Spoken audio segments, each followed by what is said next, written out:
The Lord be with you. And with your spirit.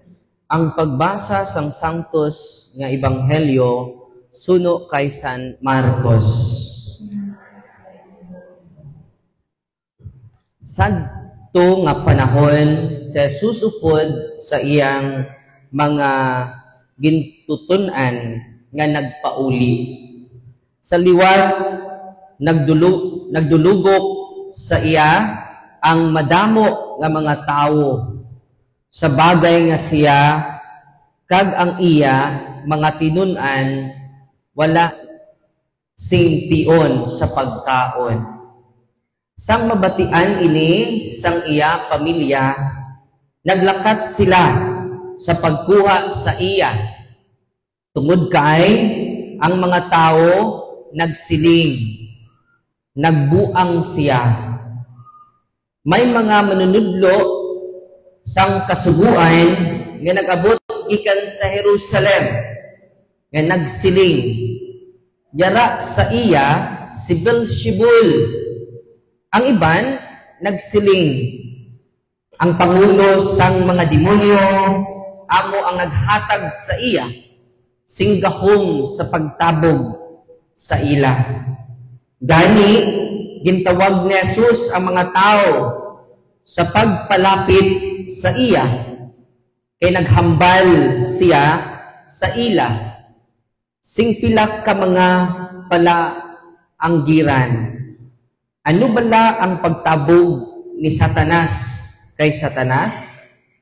Kung ang isa kapungsod magbinahin bahinay kay ilinaway ina nga pungsod mga bulublag. Kung ang isa kapanimalay magbinahin bahinay kay ilinaway ina panimalay magabulublag. Gani kung ang gingharian ni Satanas mag-ilinaway magbinahin bahinay inay nga gingharian hindi magdugay kundi magabulumlag kay amo ini nga iya katapusan. Wala sang bisan sino nga makasulod sa balay sang isa ka tawo nga makusog sa pagkuha sang iya pagkabutang. Luwas kung iya anay gapuson ang tao nga makusog. Kung mahimo na niya ini sarang na siya makapanguha sa amo nga balay. Dumduman ninyo ini ang mga tao sarang magpatawad sang tanan nila nga mga sala. Ang sang tanan nga mga malain nga ila ginhambal. Pero ang tao nga naghahambal sing malain batok sa Espiritu Santo hindi gid mapatawad. Kay siya nakahimo sing sala nga wala sing katapusan. Ginhimbal ini ni Jesus kay may iban nga nagsiling, may malaot nga espiritu sa iya. Dayon ang iloy kang mga utod nga lalaki ni Jesus nag-abot. Nagtindog lang sila sa gawa sa balay. Kang nagpahibalo nga gusto sila magpakikita kang Jesus. May madamo nga mga tao nga nagalingkod sa palibot ni Jesus. Kang nagsiling sila sa iya. Ang imo iloy kay ang imo mga utod yara sa gawa. Kay gusto sila magpakikita sa imo. Nagsabat si Jesus, sino bala ang ako'y iloy? Sino bala ang akong mga utod? Gintulok niya ang mga tao nga nagalingkod sa palibot niya. Kag nagsiling, tanawa ninyo, yari ang akon iloy, kang mga utod. Kay ang mga nagabuhat sang luyag sang Dios amo ang akon utod. nga lalaki, ang akon utod nga babae, kang ang akon iloy. Ang Ebanghelyo sang Ginoo. Please be seated. Ang hirap basahin sa Ebanghelyo. Maraming na-miss ko na mga salita. Yan lang po nakabasa ng Ilonggo. So sa ating Ebanghelyo ngayon, ina-accuse si Kristo ng kapangyarihang natanggap niya ay galing nino? Sa demonyo. Sinong demonyo? Si Beelzebul. Sino ba yung Beelzebul? Siya po isa sa mga high rank ng mga demonyo. Siya po yung demonyo sa mga matatakaw, gluttony. Sobrang pag-inom ng alak, sobrang pagkain. Dahil sa panahon ng katsila, may saying ang mga Bisaya. Sa panahon daw sa mga katsila, daghang gamay rin namatay sa espada. Pero maraming namatay sa kutsara. Dahil ngayon, bago lang natapos ang Mayo, maraming fiesta sa Bohol. At during Mayo, maraming namatay sa kain ng mga baboy na high blood. So, ang demonyo, ang pangalan ay Beelzebul, siya po yung demonyo sa gluttony. One of the seven capital sins, gluttony. Akala ko, nung seminarista pa ako, di pa ako nakapasok sa seminaryo, akala ko, theological concept lang yung Beelzebul. It only exists in the mind, but not in reality. But ngayong naging exorcist na ako, hindi pala theological concept si Beelzebul. He is spiritual reality. Totoong may demonyo na ang pangalan ay Beelzebul. Alam nyo ba, many times I encountered Beelzebul during solemn exorcism. Tinanong ko yung demonyo, in the name of Jesus. Hindi makig-dialogue ang exorcist sa demonyo. Bawal po yun. Huwag kang makipag-usap sa mga espiritong gala. Bawal po yun. Hindi mo tatanungin yung mga espiritu na pumasok sa katawan ng tao, kumusta ka na? Maganda ba ang tulog mo sa loob ng katawan niya? Kumain ka na ba? Ano bang gusto mo? Dahil aalayan ka namin. Huwag kang makipag-usap sa mga espiritu. Lalong-lalo na sa demonyo. Anong gawin ng mga exorcist? Imperative command. Imperative question. Tell me your name. Yung mga open demons, kahit hindi tinatanong, magsasalita. Yun pong open demons, mga marites na demonyo. Mayroon palang marites na demonyo. Tinatawag na open demons. Meron ding closed demons. Hindi magsasalita. Kahit ginagamit na ng exorcist yung imperative command. One time, nag-exercise ako at ginagamit ko yung imperative command. In the name of Jesus of Nazareth, tell me your name. Ang sagot ng demonyo, I am Beelzebul. Totoo pala si Beelzebul. After exorcism, tinanong ko yung biktima, kilala mo ba si Beelzebul? Ang sagot naman ng biktima, sino yan, Father? Yan ang sinabi mo kanina, ang pangalan ng demonyo. At ang kapangyarihan ni Kristo ay hindi galing ni Beelzebul. Galing sa kanya mismo. Dahil Diyos siya eh. Amen? Huwag kayong matakot ni Beelzebul. Sana ngayon, after sa talk ko, hindi na kayo mamumuhay sa takot.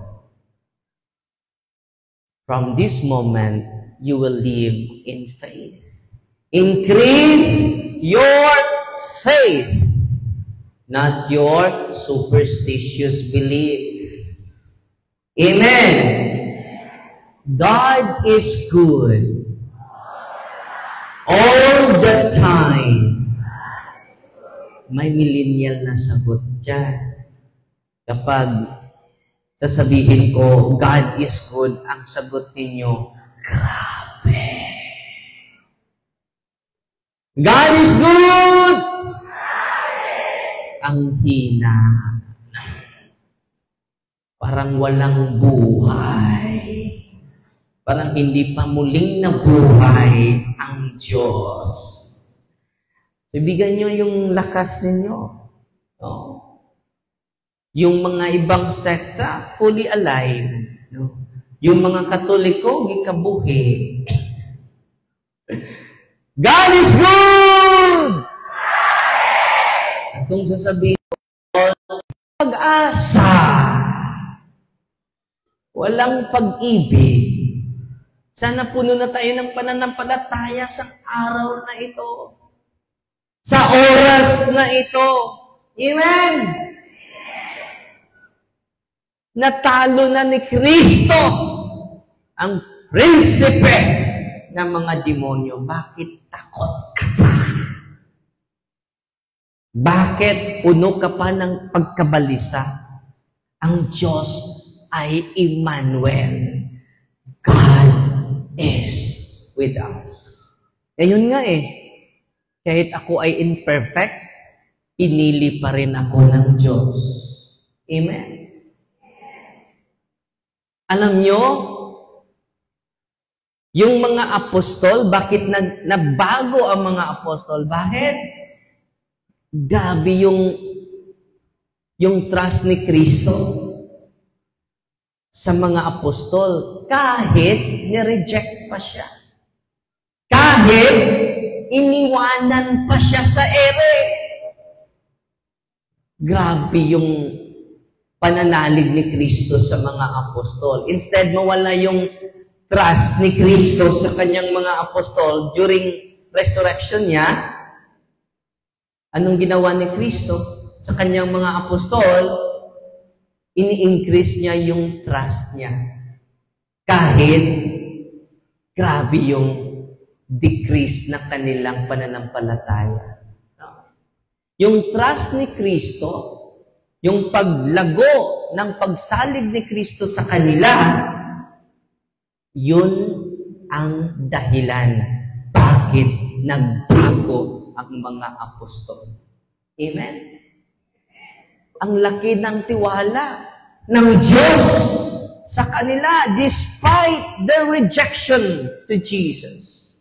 Despite of abandoning Jesus during His sorrowful mystery. Amen. At sa pagpakita ni Kristo sa mga apostol, sabi niya, hindi niya pinunak ang mga apostol, Pedro, saan ka ba? Nung pinisircute ako ng mga berdugo, saan kayo? Ngayon lang kayo nagpakita dahil muling nabuhay na ako. Wala kayong modo! Promise ka pa, Pedro, na magpakamatay ka. Liar, evil ka. Bakakon ka. Liar, evil ka. Pedro, hindi ko na gusto yung pagmumukha mo dito. Sinungaling ka eh. Sabi mo, magpakamatay ka. Kasama ko. Pero saan ka? Sinungaling ka, Pedro. Sinabi ba yan ni Kristo? Hindi. Anong ginawa ni Kristo? Despite just shortcomings sa kanyang mga apostol, dinagdagan niya yung pagtiwala sa buong apostol. Yun. Doon nagsimula ang pagbabago ng pananaw ng mga apostol, ng kanilang isipan. Amen? Saan nagsimula? Sa malaking pagtitiwala ni Kristo sa Kanya. Ngayon, alam nyo ba? Malaki din ang pagtitiwala ni Kristo sa iyo. Amen. At yan, dyan tayo magsimula sa pagbabago ng ating sarili. Kailan ba tayo mabago? May kanta ang mga charismatic. Binabago niya ako araw-araw. Binabago niya ako araw-araw. Hindi sinabi doon. Binabago niya ako weekly. Binabago niya ako monthly. Binabago niya ako yearly. Anong sabi doon? Binabago niya ako araw-araw. The more you renew your promises to Jesus, it is a renewal every day. Amen! So, nabago ang mga apostol. And then, dahil sa pagbabago ng mga apostol, araw-araw. Yan po, ang pagpanatili sa malaking pagtitiwala ng Diyos sa ating lahat. Ang delikado ngayon, kung ikaw mismo wala ng tiwala sa sarili natin. Totoo, hindi. Sinabihan ko yung mga pare dun sa Diocese of Dipolog. Alam nyo ba, malaki ang tiwala ng Diyos sa inyo. Kayo lang ang walang tiwala sa sarili ninyo. Totoo, hindi. Dahil namumuhay tayo sa takot. Namumuhay tayo sa kaba. Namumuhay tayo na parang walang Panginoon. Buhay na buhay ang kasama natin bawat oras, bawat sandali ng ating buhay. Amen. At sana simula ngayon, mababago na tayo dahil ang Diyos, grabe yung paniniwala niya sa iyo. Amen. Binabago niyo yung mga apostol dahil sa paniniwala ng Diyos hanggang ngayon. Malaki yung paniniwala ng Diyos sa Kanyang simbahan at tayo po ang Kanyang simbahan. Amen?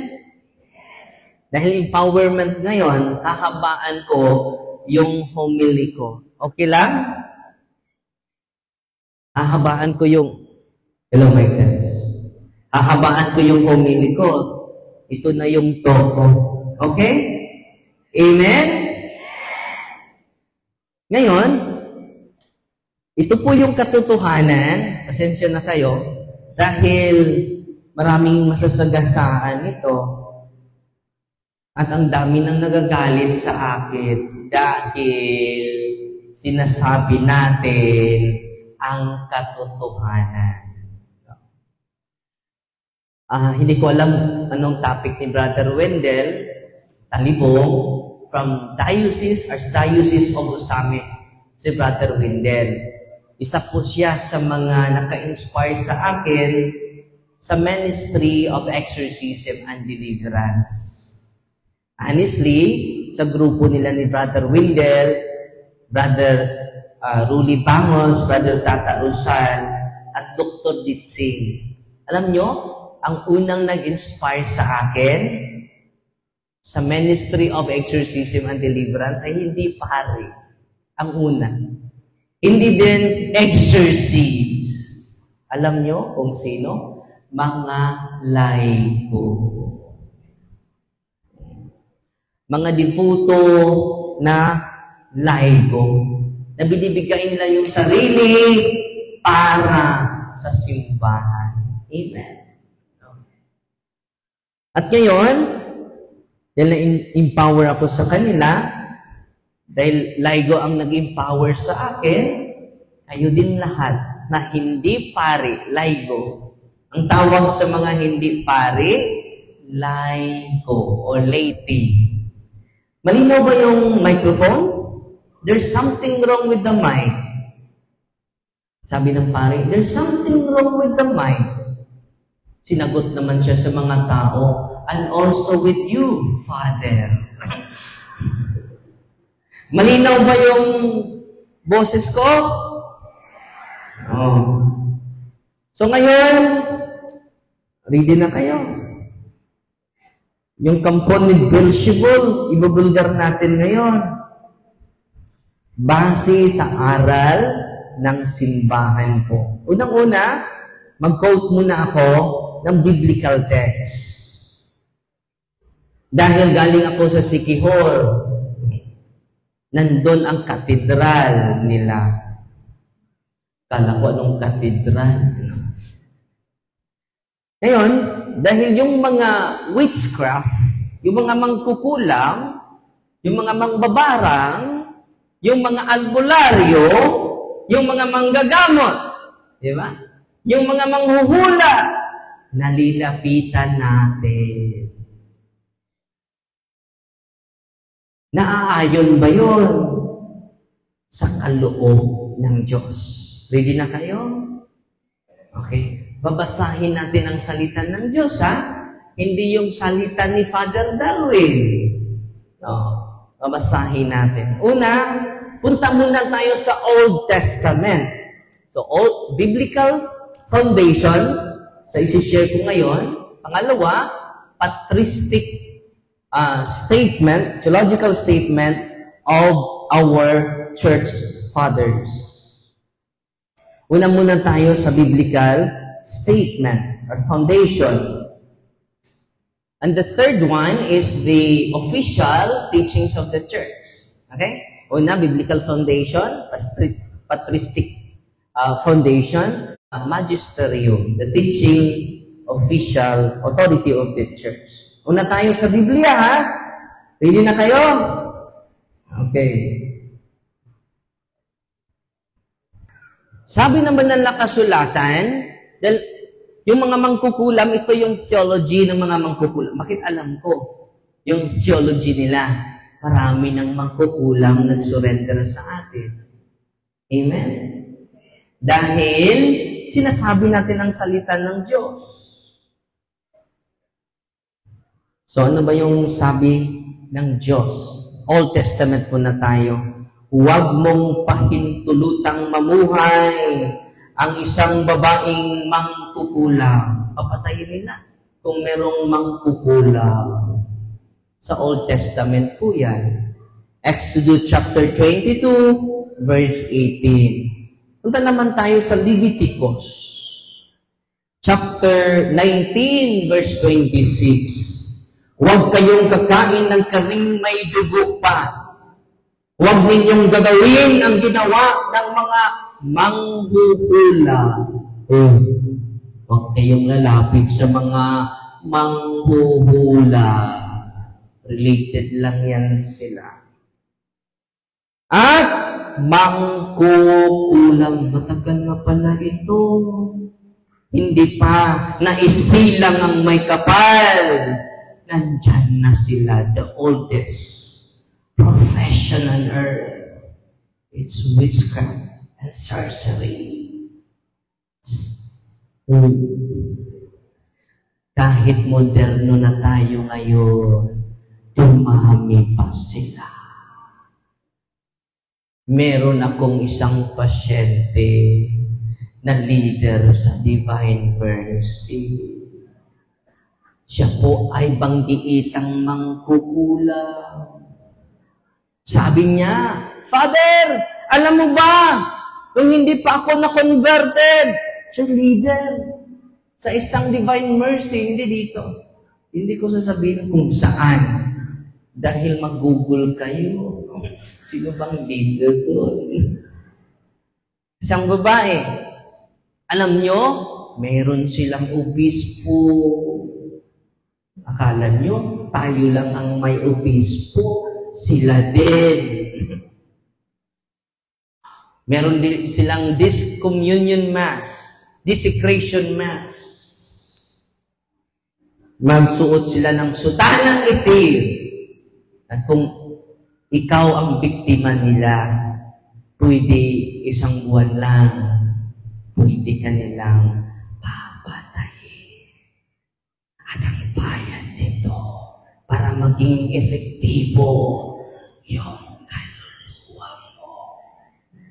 Hindi pera ang bayad. Kaluluwa. Marami na. At nung na converted siya, ito yung theology nila. Dahil yung justisya dito sa mundo ay para lang sa mayayaman. Totoo, hindi. Kung mahirap ka, kontra sa mayaman, ang kaso mo, hindi tatalaw. Ang justisya ay para lang sa mayaman. Sabi nila. Dahil kami, Father, ang instrumento ng Diyos para mabigay sa mga mahihirap ang justisya na inaasam nila. Naintindihan niyo? Yung line of thinking ng mga mangkukulam at ng mapabawaran. Wala silang pera, Father, sa doktor. Pero dito, Father, dagamutin namin. Okay? Merong mangkukulam na puti, meron ding mangkukulam albularyo na puti, meron ding albularyong itim. Dual SIM. Yung cellphone ko ay dual SIM. May albularyo ding dual SIM. Siya ang magbigay ng sakit mo, siya din ang gagamot sa sakit. Bakit mo alam, Father? Nag-surrender nga sa atin eh. Personal.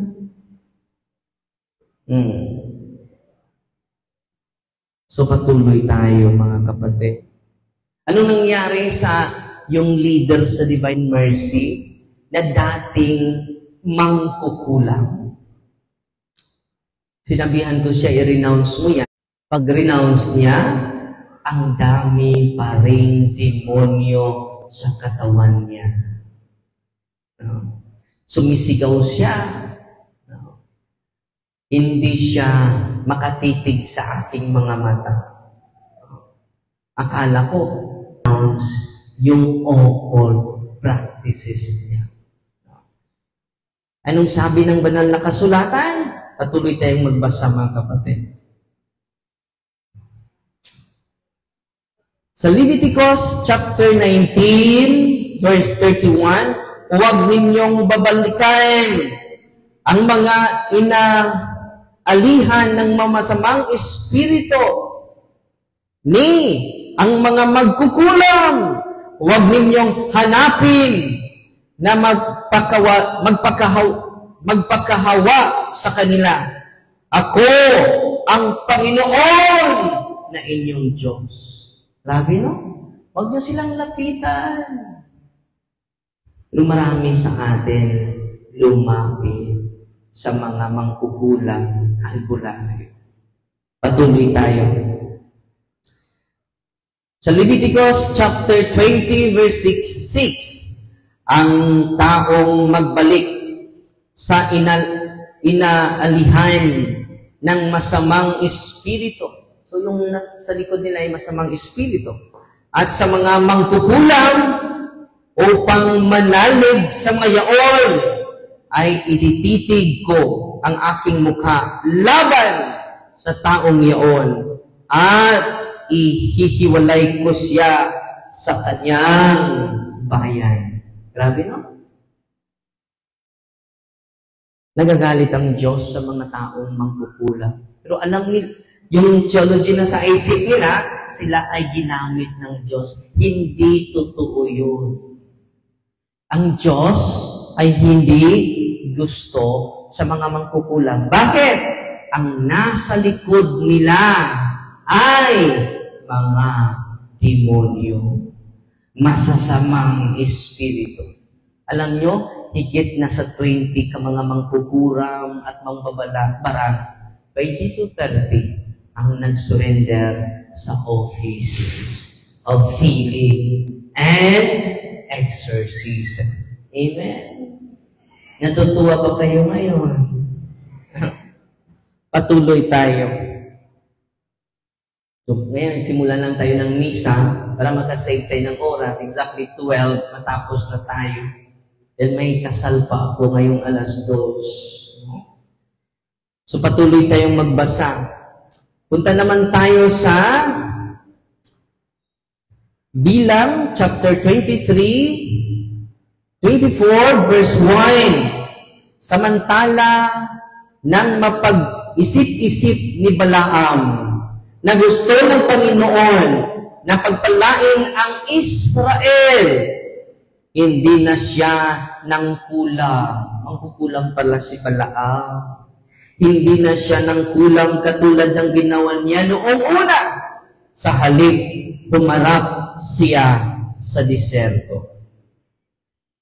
So, nag-surrender na si Balaam. Si Jacob ay hindi makakayang kulamin. Si Jacob ay hindi makakayang kulamin. Ang Israel ay hindi maaaring sumpain tungkol sa Israel. Ito ang sasabihin ng mga tao. Ito ang gawa ng Diyos. At pagmasdan ninyo, kapag sakop tayo sa Kanya at susundin natin yung kalooban niya, ay hindi kaya ng mga mangkukulam na kulamin ka. Hindi kaya ng mga mangbabarang na barangin ka. Minsan, yung mga kinulam, marami kaming pasyente na kinulam. Yung lalabas yung mga pako sa kanilang bibig, susuka ng pako. 21 ka pako. Numero 5 na pako. Sinuka niya. Numero 4, kumplitong numero. 3, 2, 1. Meron pang extra umbrella nail. Sinabihan ko yung biktima, magsuka ka ng maraming pako para magtayo-tayo ng negosyo, hardware.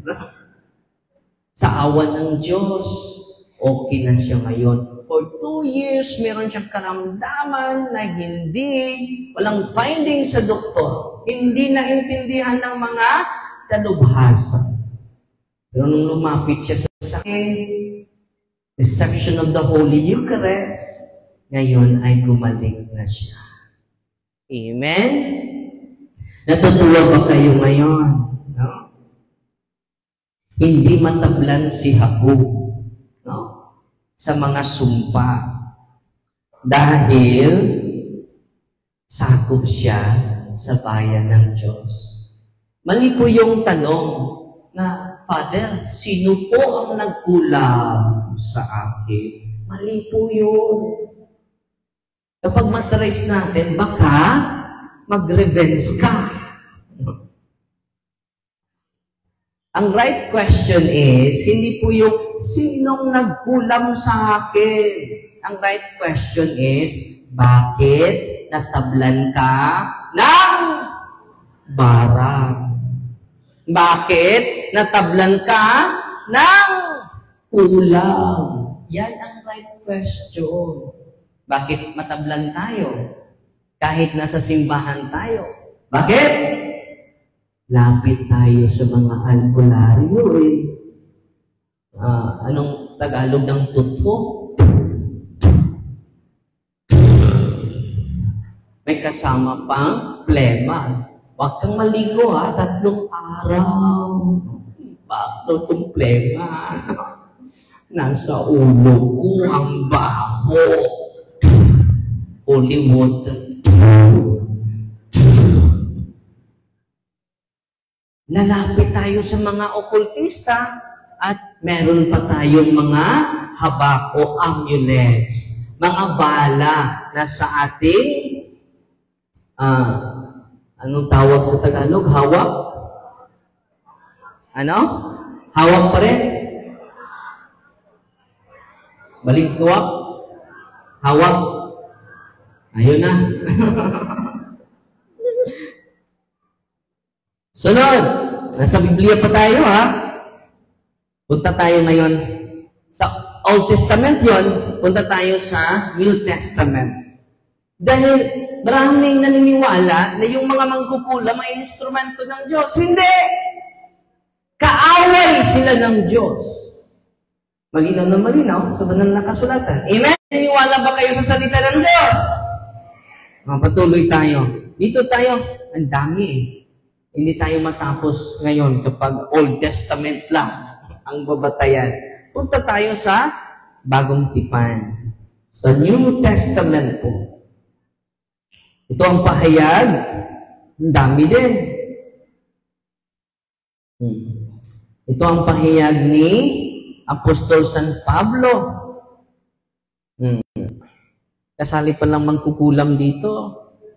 Sa Revelation chapter 9 verse 21, at sila'y hindi nagsisisi sa kanilang mga pagpatay o sa kanilang pagkukulang. So, makapatay sila. Hindi nila pinagsisihan iyon. Bakit? Instrumento kami, Father, sa Diyos upang mabigay sa mga mahihirap ang kanilang inaasam na hustisya. Mali pala yun. Hindi sila makapasok sa kaharian ng Diyos. Patuloy tayo.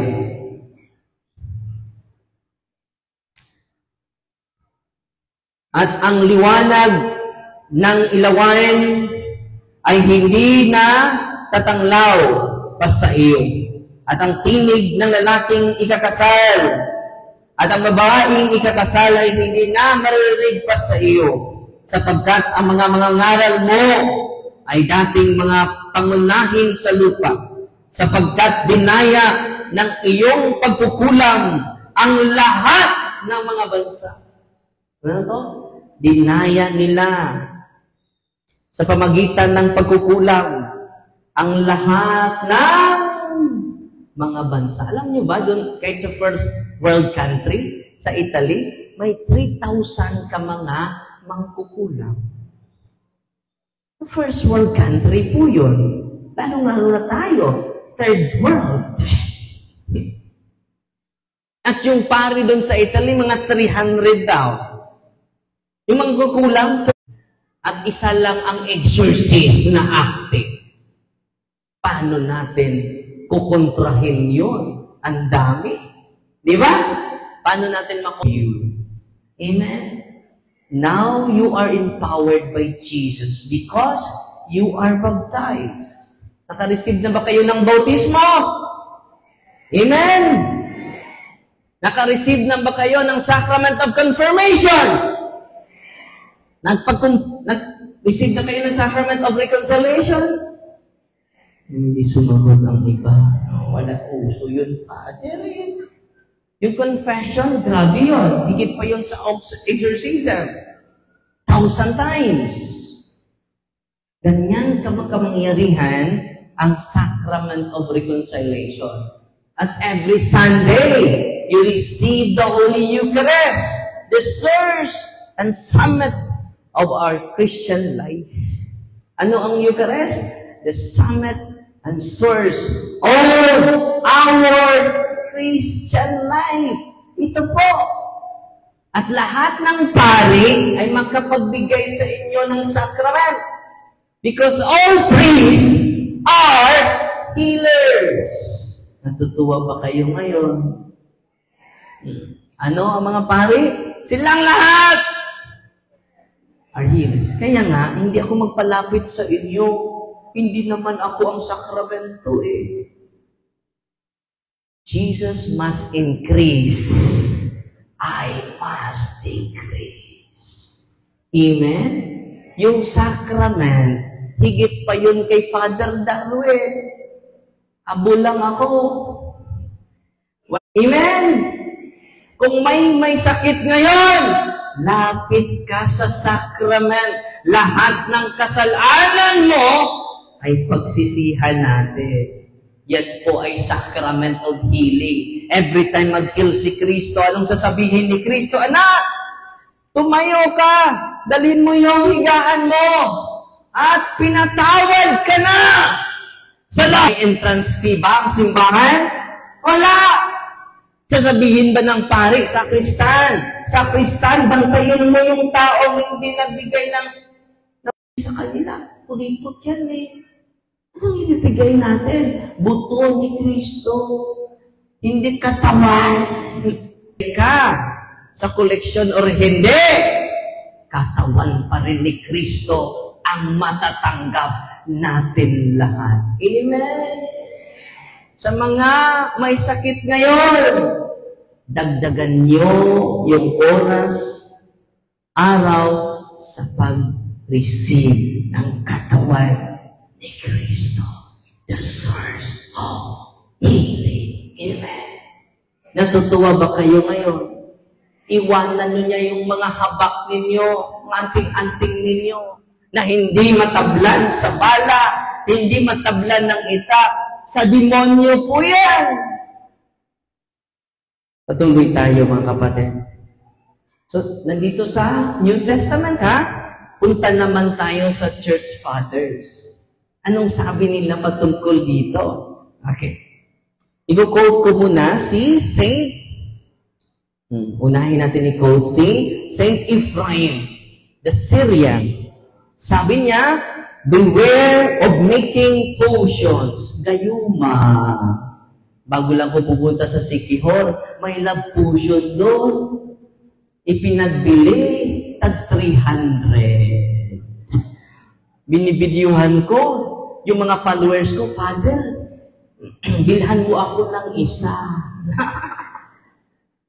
Beware of making potions. Totoo na may gayuma at marami kaming biktima sa mga gayuma na pumupunta sa office natin na they are liberated from curses. Yung gayuma ay curses po yun. Marami ng pamilya na winawasak dahil sa gayuma. Personal na experience ko po yan. At how to protect ourselves from this. Ready na kayo? Uy, ready na kayo? Okay, patuloy tayo. Beware of making potions, casting spells, telling fortunes, making stewards of talismans, yung mga talisman na sinusuot nila, or wearing those made by others. These are not storages, but bonds. Naging isa ka sa kanila. Meron kang covenant nila. Beware of them. Sino nagsabi? Isa sa mga church fathers natin. Ang dami kong nakikita na mga may agiman, may talisman, may mga mutya dito to attract more financial blessing. May mga bato na sinusuot. Kapag susuot ka ng mga batong ito, lalapit sa iyo, yung swerte. Ito, pampira ito, bibili ka naman. Superstitious belief. Paano ka i-bless sa Diyos na tamad tayo? Amen? Si Saint John Chrysostom. Anong sabi ni Saint John Chrysostom? Ito ang sabi ni Saint, mga 3rd century po ito. Sabi niya,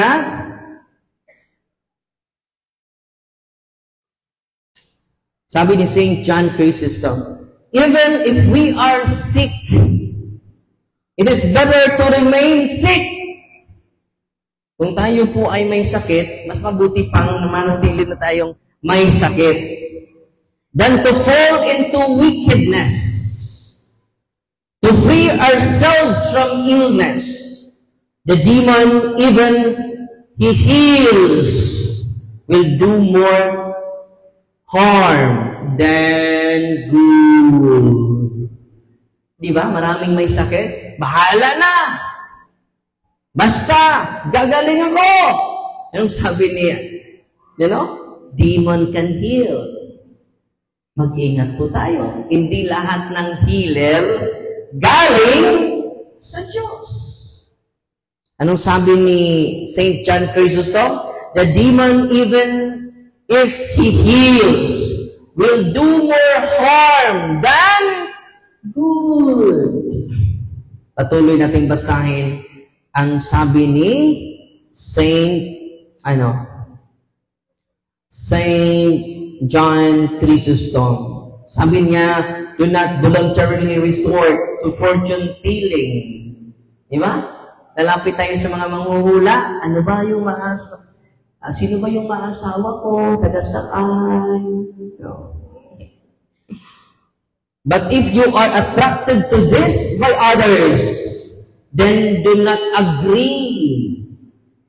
A person always wants to know the invisible, especially wants to know in advance about his misfortunes. Kapag ako ay pupunta sa ibang bansa, lalapit sa manghuhula. Totoo, hindi. Sabi ni St. John Chrysostom, delikado po yan. Sabi niya dito, so as not to fall into confusion due to surprise. But if you listen to fortune telling, you will be unworthy of God's favor and mercy. Hindi ka na nararapat sa blessing ng Diyos. And by doing this, you will prepare for yourself numerous disasters. Ano? Grabe. Mga disasters. Numerous. Ang dami. Kaya yung pamilya mo, grabe yung frustration, grabe yung division, hindi na kayo magkasundo, hindi na kayo magkalapit. The fortune teller is an evil demon. Ano sabi niya? The fortune teller is an evil demon who speaks from the wombs of ventriloquist women, and with this strange action tries to make the false credible. Yung mali ay parang credible na. He speaks not naturally, but from the stomach, and by this he plunges ignorant people into amazement. Grabe, nahulaan ako. Totoo talaga ang sinabi niya. No? Forcing them to believe that he speaks the truth. No? Anong sabi ng banal na kasulatan? Merong isang babae na manghuhula sa New Testament. Basahin ko Pinalaban ni Apostol San Pablo. Tumigil ka dyan! Basahin natin. Sa Gawa 16, isang araw habang papunta kami sa lugar na pinagtitipunan para manalangin, sinalubong kami sa isang dalagitang alipin. Sinong sumalubong sa kanila? Dalagitang alipin. Ang dalagitang iyon ay sinasangiban ng masamang espiritu na nagbibigay sa kanya ng kakayahang manghula. Ano ang gift niya? Ano yung power niya? Preternatural power niya? Kakayahang manghula. Malaki ang kinikita ng kanyang mga amo dahil sa kanyang panghuhula. Palagi kaming sinusundan ng babaeng ito. At ganito ang kanyang isinisigaw. Ang mga taong ito ay mga lingkod ng kataas-taasang Diyos. Ipinapangaral nila sa inyo kung paano kayo maligtas. Araw-araw iyon na ginawa niya hanggang sa nainis na si Pablo. Kaya hinarap niya ang babae at sinabi sa masamang espiritu na nasa kanya, sa pangalan ni Jesucristo, inutusan kitang lumabas sa kanya. At agad namang lumabas ang masamang. Sinong lumabas? So ang nasa likod sa mga fortune teller, masamang. Is, naunawaan ninyo? Hindi po ito akin, ha? Sinisawalat ko lang sa inyo ang salita ng Diyos. Maraming mga mayroong psychic ability ngayon. Nasa YouTube sila. Sa sangguni yung mga tao. Milyon ang kanilang followers. Kapag hindi tayo magsasalita ngayon, dadami pa ang biktima sa masamang espiritu. Tutulungan niyo ba kami? Magsasalita na din kayo. Yung sinasabi ko sa inyo ay hindi akin. Ang sinasabi ko sa inyo ay galing sa Diyos. Amen? Yan ang sinabi ni Kristo, di ba? Alam nyo, sabi ni Kristo, ang sinasabi ko sa inyo ay hindi akin. Very humble si Kristo. Pwede naman gagawa siya ng sarili niyang filosofiya. Pwede naman siyang gagawa ng sarili niyang ideolohiya. Diyos niya eh! Walang makapagpigil sa Kanya. Bakit? Diyos siya! Di ba? Pwede siya gagawa ng sarili niyang prinsipyo. Pero, mapakumbaba siya eh. Very humble ang ating Panginoon. Ang sinasabi ko sa inyo ay hindi aking salita, kundi salita ng Ama. Ganun din, dapat nating sundin. Ang ating prinsipyo ngayon ay hindi na atin. Ang ating opinyon ay hindi na atin. Ang ating filosofiya ay hindi na atin. Nababatay na sa salita ng Diyos. Amen? Bakit? Ang salita ng Diyos ay katotohanan. Natutuwa ba kayo ngayon? Huwag na kayong lalapit sa kanila, ha? Yan po ay salita ng Diyos. Hindi po yan salita ni Father Darwin. Nauunawaan ninyo? Malinaw ba yan? So, ngayon, punta naman tayo sa Biblia, sa mga church fathers. Ang dami. So, ilan lang ang kinuquote ko. Dito naman tayo sa official teaching ng simbahan. Okay? Last na po ito. And then, how to protect ourselves. Yun po yung panghuli. Anong sabi ng simbahan sa Catechism of the Catholic Church? Sana bibili kayo, bawat pamilya, merong CCC. Meron ba kayong CCC? Bakit hindi kumibo yung iba? Pag-CC na kayo. Wala kayong CCC. Buong buhay natin, elementary, 6 years, marami tayong aklat sa loob ng bag natin. Totoo, hindi. Grabe yung pag-aaral natin sa karunungan ng mundo. High school, may high school pa, 6 years. May K-12 eh. After K-12, may college pa, 4 hanggang 5 taon. After college, may masteral pa. After masteral, may doctorate pa. Totoo, hindi. Parang buong buhay natin, ginugugol natin sa karunungan ng mundo. Pero isang aklat, wala tayo sa Catechism of the Catholic Church. Sana lahat tayo, bawat pamilya, kahit Catechism of the Catholic Church, official po yun. Amen? Yan ang siwalat natin. Hindi yung personal opinion mo. Hindi yung vision mo. Nagipag-usap sa akin. Si Mama Mary, Father. So, kailan nagipag-usap si Mama Mary sa'yo? Nung sumakay ako ng tricycle. Umupo sa tabi ko, Father. Ilang oras kayo nag-usap? Mataas, Father eh.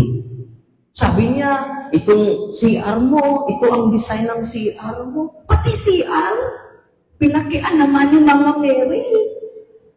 Hindi na si Mama Mary yun, Marites na yun. Kung magpakita si Mama Mary, walang maraming salita. Totoo, hindi. Nung nagpakita siya sa Fatima, marami bang siya sinasabi? Maliit lang. Sa Biblia, marami bang sinasabi si Mama Mary? Yun lang, do whatever He tells you. Yun lang. No? Matupad yung sinasabi mo sa akin, Anghel Gabriel. Yun lang. Di ba? Mahiyain si Mama Mary. Bakit tukatid na yung Mary mo? Hindi na yan si Mama Mary, Marites na yan. So punta tayo. Let us be guided by the official teachings of the church. Not by your dreams, not by your vision, but the official statement of the church. Amen? Ito ang sabi ng Catechism of the Catholic Church, 21:17. Babasahin ko ha. All practices of magic or sorcery, by which one attempts to tame occult powers, so as to place them at one's service and have supernatural power over others, even if this were for the sake of restoring their health, are gravely contrary to the virtue of religion. Ano? Even though it is for the sake of restoring your health. Makinig kayo. Kahit pa pagagalingin ka. Anong sabi? It is gravely contrary to the virtue of religion. These practices are even more to be condemned. Ano? Kinundina ng simbahan. Grabe yung lingwahe ng simbahan, ha? Condemnation. Pero lumapit ka sa mga kinukundina ng simbahan, delikado po yun. Because the church is the pillar and foundation of truth. Anong simbahan? The pillar and the foundation of truth. Anong sabi ng simbahan? Itong sabi ng simbahan. These practices, sorcery, witchcraft, pero, balik muna tayo, 2021-17 ang binasa ko, atras muna tayo sa 21-16, na unang basa yung 21-17. All forms of divination are to be rejected. Ano? All forms of divination are to be rejected. Recourse to Satan or demons, conjuring up the dead, pagkonsulta ng espiritista, or other practices falsely supposed to unveil the future. Fortune teller, consulting horoscopes. Uy, kasali pala ang horoscope. Ano ka ba, Virgo? Ano pa yung iba? Cancer? Ulcer? May ulcer ba? Wala. Astrology, palm reading, interpretation of omens and lots, the phenomena of clairvoyance, mga manghuhula. And recourse to mediums, yung mediums ay papasukan ng mga iba't ibang espiritu. Sasapi si Mama Mary, sasapi si Papa Jesus, sasapi ang banal na espiritu, sasapi ang Diyos Ama, sasapi sa iyo si Anghel Gabriel, mga anghel sasapi sa iyo. Mediums po yan. Sa demonyo po yan. Okay? So, follow and subscribe ang YouTube channel natin. Then, dinidiscuss natin ito. Hindi natin kaya i-discuss ito lahat. So, binabasa ko lang ang official statement ng simbahan para marinig ninyo. Okay? At basahin nyo ulit sa pag-uwi ninyo. Recourse to mediums or conceal a desire for power over time, history, then last analysis, other human beings as well as a wish to conciliate hidden powers. They contradict the honor. Ano to? Ano? They contradict the honor, respect, and loving fear that we owe to God alone. Patuloy nating basahin ang 21:17. All practices of magic, sorcery, by which one attempts to tame occult powers so as to place them to one's service and have supernatural power over others, even if this were for the sake of restoring their health, are gravely contrary to the virtue of religion. These practices are even more to be condemned. To be condemned when accompanied by the intercession or harming someone, and when they are recourse to the intervention of demons, wearing charms, yung mga lucky charms ninyo, kasali dito, kinundin na yan. Yung dream catchers, yung mga lana o langis galing sa mga albularyo. Wearing charms is also reprehensible. Spiritism often implies divination or magical practices. The church, for her part, warns the faithful against it. Grabe, no? Huwag na kayong lalapit doon. Recourse to the so-called traditional cures. Ano yung traditional cures? Mga magagamot. Yung mga albularyo. Recourse to the so-called traditional cures that not justify either the invocation of evil powers and the exploitation of another's credulity. Malinaw? Yung mga albularyo, hindi dapat lalalapitan. These practices are even more to be condemned. Grabe, no? Ito na naman. Kinundin na po yan. Father, may albularyo kami, Ipoto Katoliko, magmimisa sa pilya nila during fiesta. Totoo, hindi.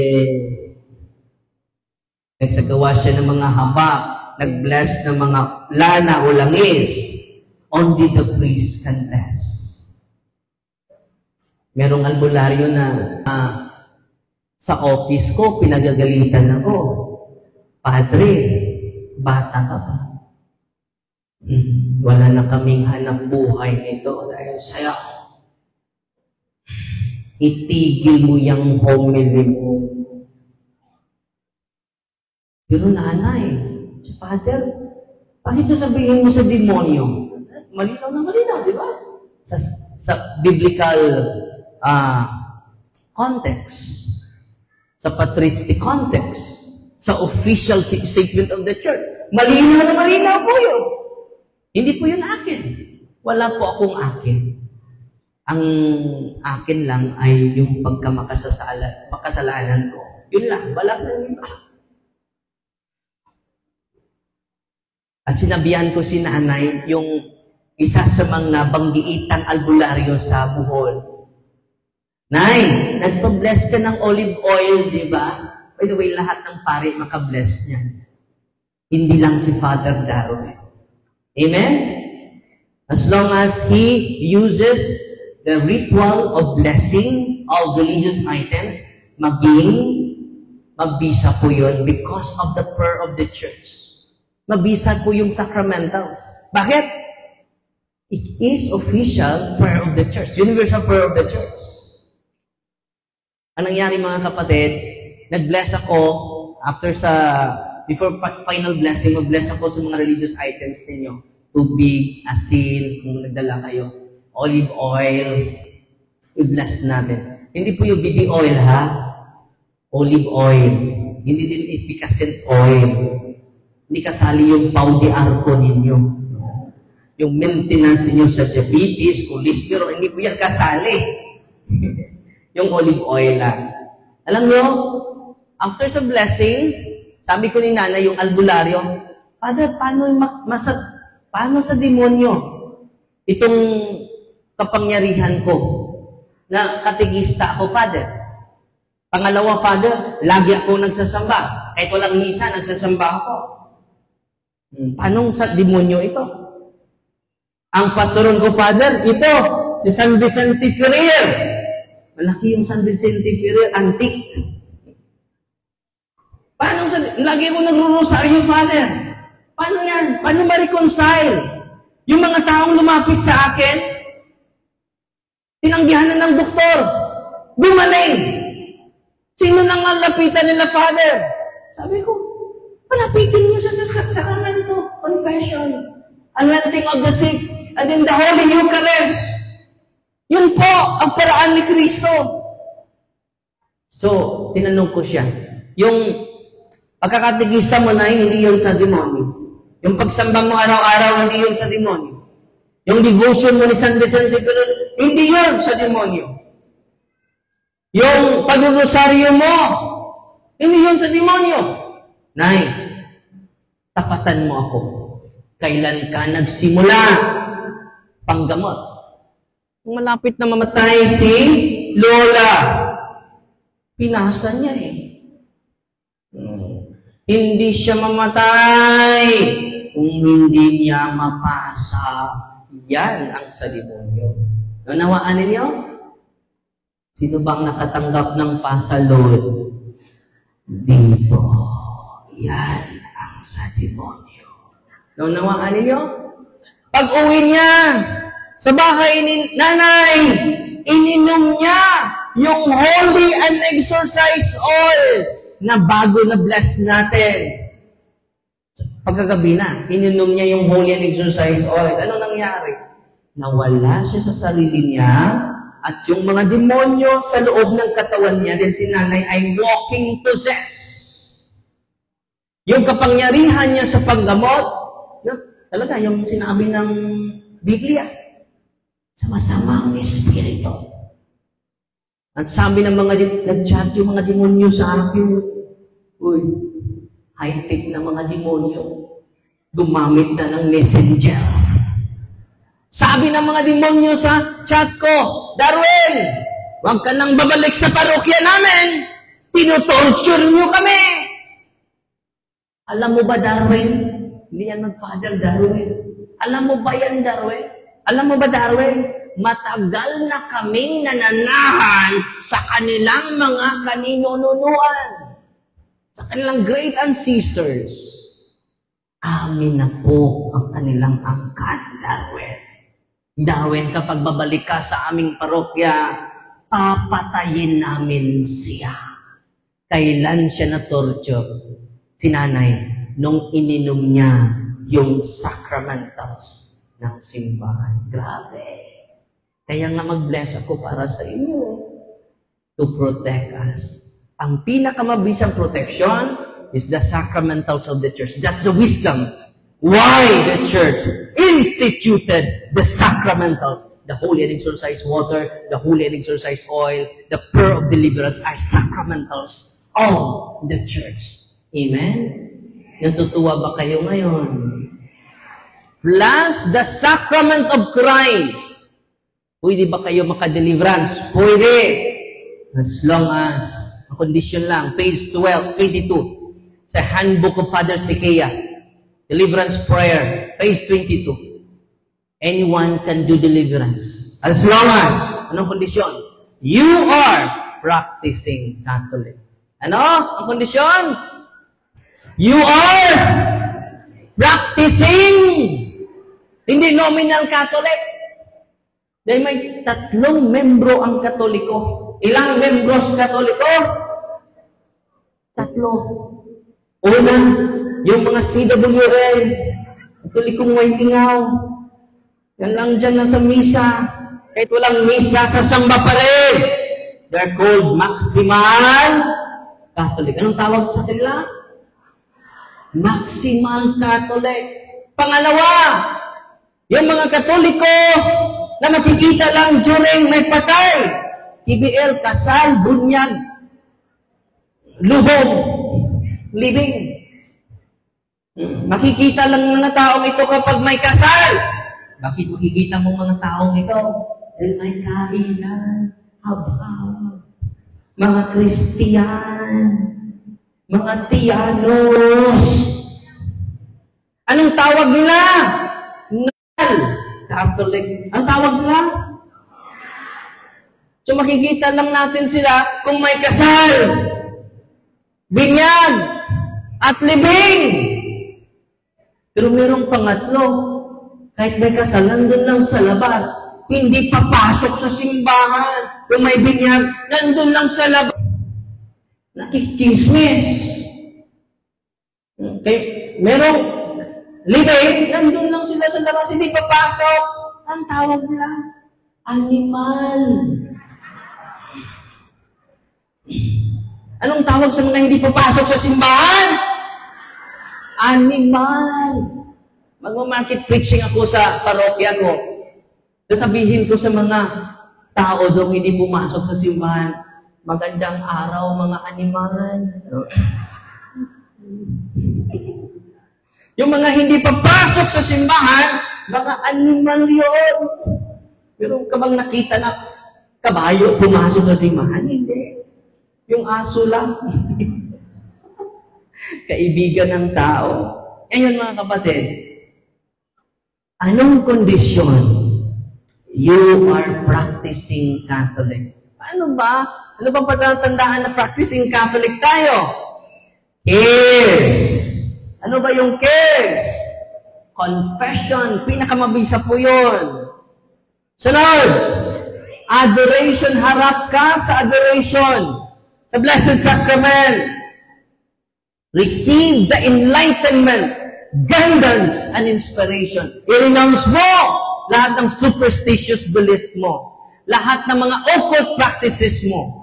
Paglapit ng mga manghuhula, paglapit ng mga magkukulang, paglapit sa mga mamabarang, paglapit sa mga albularyo.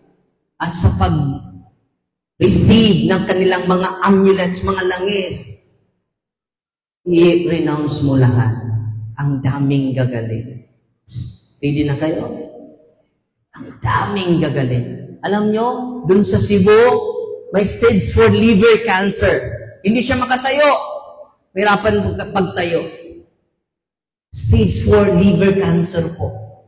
Nakikinig lang siya, at dahil sa katotohanan na pakinggan niya, buong puso siya, ni-renounce niya lahat ng mga habak niya na sa kanyang katawan. Nangungumpisal silang lahat sa family members nila. Hindi sila nakalapit sa akin. Ang daming tao. Sinunod na nila at isinabuhay ang katotohanan. Nagpakasal sila sa pare.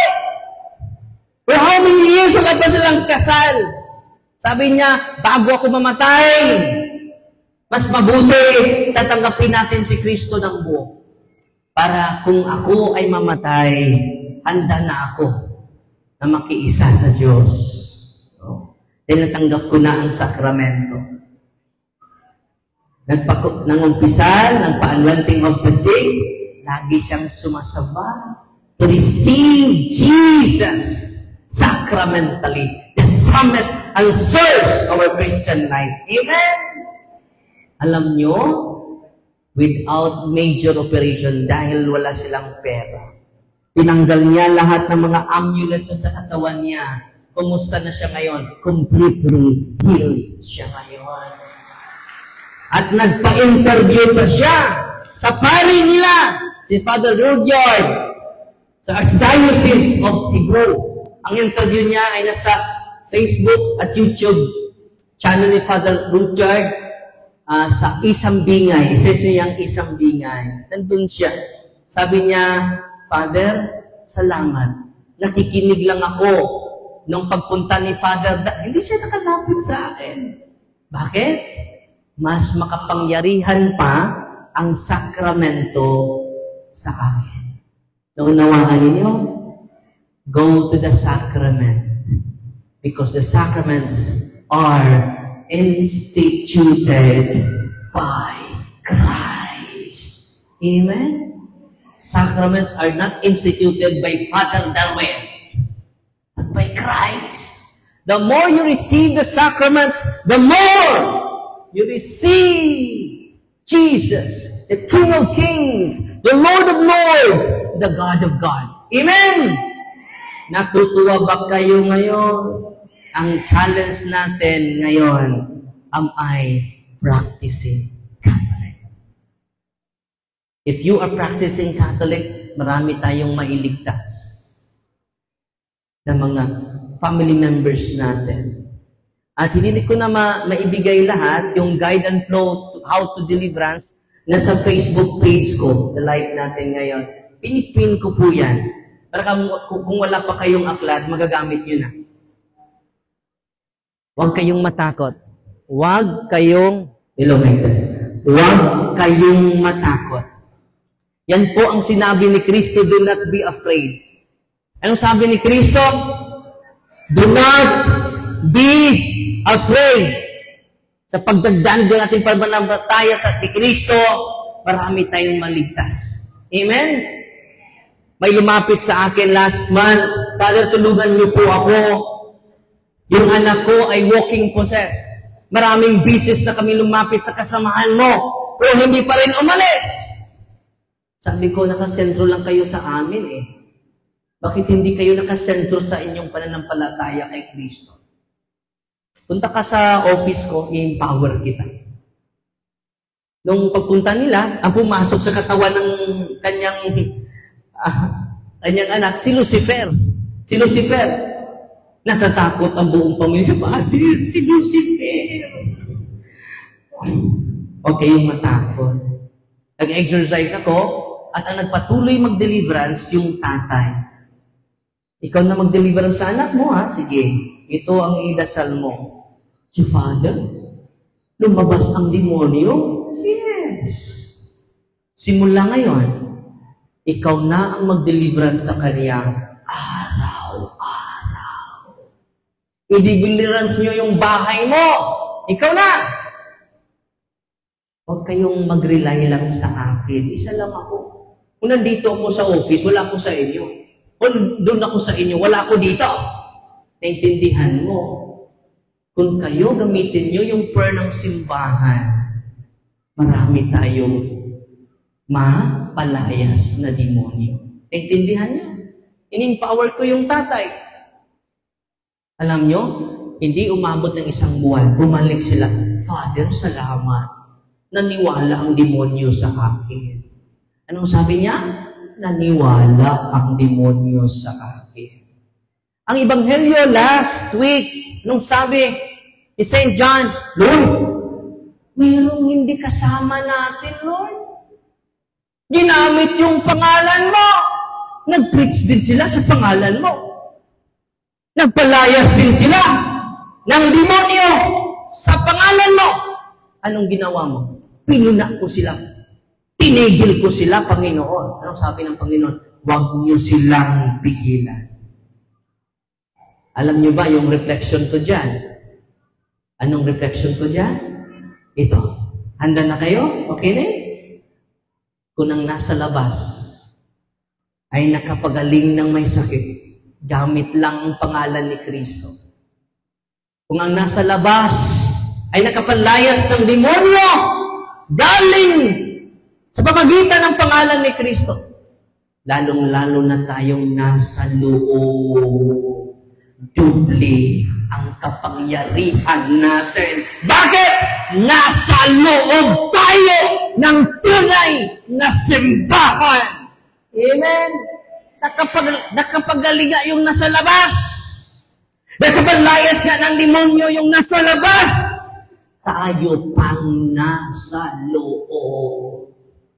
Amen. Increase your faith. Do not be afraid using the prayer of the church. Ang daming mailigtas natin. Handa na kayo? But go to your place.